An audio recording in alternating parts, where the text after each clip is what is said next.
Welcome back to the channel, everybody. It is now Tuesday. I'm a week late, obviously, on posting a video. We've had some life stuff going on, literally being ankle deep in crap. Funny stories, but we had some issues here at home, and with everything else going on, I'm pretty busy. So we are a little behind on our videos. However, Worlds was this weekend.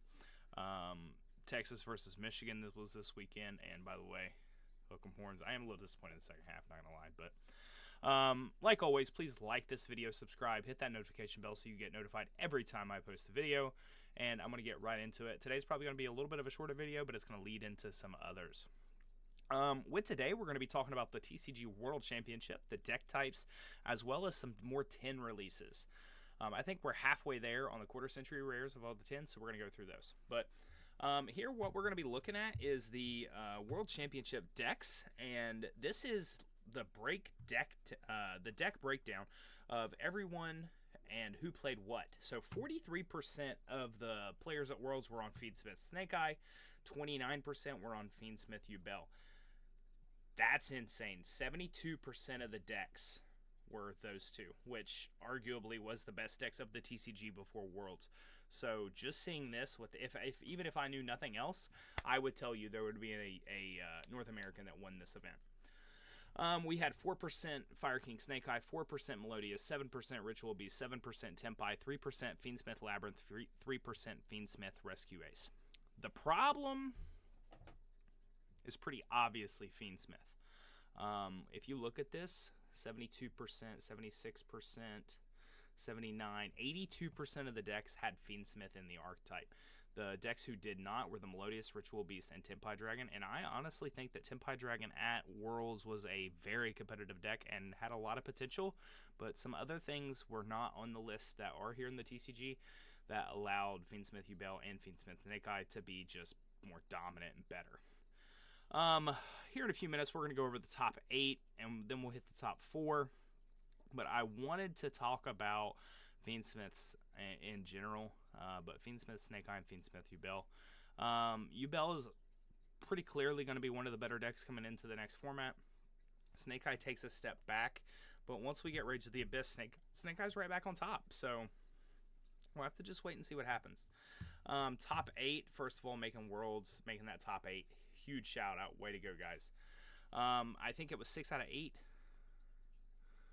1, 2, yeah. 6 out of 8 were TCG players. Only 2 were OCG players. You had Yuto Kondo from Japan and Jaiwei Zhang. I'm sorry if I butcher your names. I apologize. Not like you're ever going to watch my videos anyway, right? But they were on Tempai, and then Fiendsmith Fire King Snake Eye, which I think Fiendsmith Fire King Snake Eye is a very sneaky choice to the next format. But Mark Solis from the U.S. was on Fiendsmith Snake Eye. Giancarlo Tolentino from Dominican Republic was on Fiendsmith Yubel.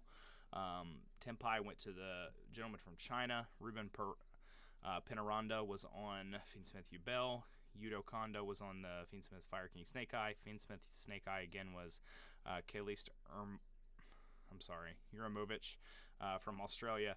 Jose Santiago from the U.S. was on Fiendsmith Snake Eye, and then Julio Valls from Spain was on Ritual Beast. Top 8 Ritual Beast was crazy. We should be looking at a couple of these deck lists here in a few minutes. But and then obviously we get to top 4, and we have Ruben versus Jose, and Yuto versus Mark Solis. And then final here, we end up with Mark Solis and Ruben, which means we're going to have a champion from the U.S. And Ruben does end up as the winner. Huge shout out to him. Way to go. Still a little sad about all the prize support we're getting for Pokemon and Magic and all the other TCGs, and Yu-Gi-Oh! As the redheaded stepchild. But nevertheless, I would like to see some of these deck lists. I should be able to find it relatively easy. But while I'm doing that, again, this is your reminder to like, subscribe, hit that notification bell. Yu-Gi-Oh! World Championship decks. Top 4 deck lists. Okay, so we've got our top Nope. I don't care about these. Back. See, this is the problem. This is the problem. Here we go. So we do have the Japanese top 4 deck list.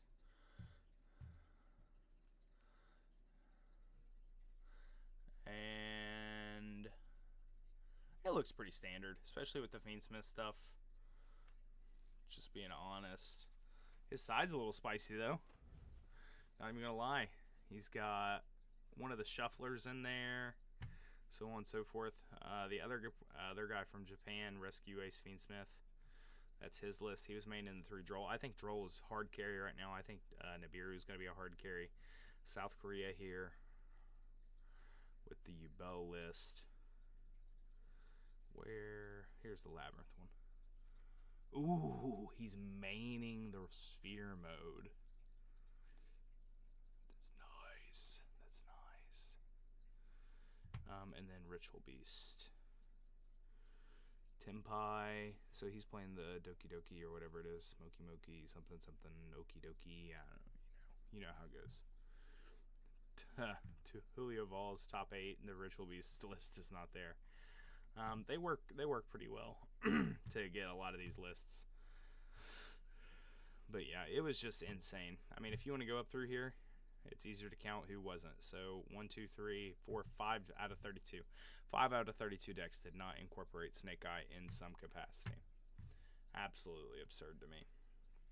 And then the last thing in today's video I want to talk about is the 25 out of 50 quarter-century rares that have quote-unquote been spoiled so far. And some of these are real nice, and I'm really excited for. Blue Eyes, obviously. I mean, we needed a Blue Eyes. Wing Corrido would be pretty cool. The Excel Synchro Stardust Dragon is gonna. It's a meta reprint. I think it's pretty nice. The Pankratops as a quarter-century rare is gonna be sweet, especially as a former Dino player or pretty much just as somebody who enjoys playing Pankratops. Bahamut Shark as a quarter-century rare is nice, but today they pretty much announced that we are gonna get the last 4 pieces of Exodia as those 25th anniversary quarter-century rares. That makes the entire set available in a QCR, and that's pretty big. But that's it for today. In the following videos, the next couple days, be watching for what I think the meta is going to be looking like until December. Remember, I'm going to be on and off a lot more in October and November when we have our little girl. Almost forgot. Dark Magician Girl quarter-century rare. People are going to be just blowing money on it. But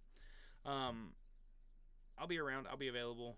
I'll be posting videos. I'll be making content. But I'm not going to be as active.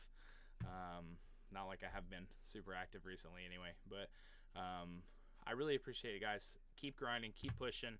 Remember, somebody's counting on you. Whether it's yourself or somebody else. Somebody wants you to be here. So we'll see you next time. Stay tuned.